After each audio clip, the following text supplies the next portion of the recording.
Сөз эркиндиги бүгүнкү күндө чын айтыш керек чектен чыгып баратат. Сөз эркиндигине жабынып алып аргандай ушактар, саясаттар жүрүп атат да. Кыргызстанда сөз эркиндиги бар. Болот жана боло берет. Бирок сөз эркиндиги деген эмне? Сөз эркиндиги басма сөз каражаттары бүгүн базалык принциптеринен кетенчиктеп кетти. Ошодон кемчиликтер чыгып атат да. Сөз эркиндиги болгон жерде сөздүн жоопкерчилиги болуш керек. Сөз эркиндигинин чеги да болот да, анын жоопкерчилиги да болот. А биз болсо эркиндикти мейкиндик катары кабыл алдык да, чектөөнү кектөө катары кабыл атабыз да.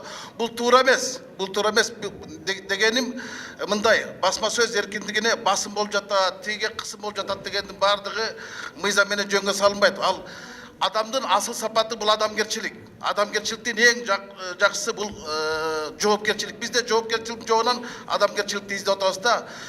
Маселен, сөз эркиндиги кимге таандык? Элге таандык. А бүгүнкү күндө ошондой элге таандык сөз эркиндиги жок.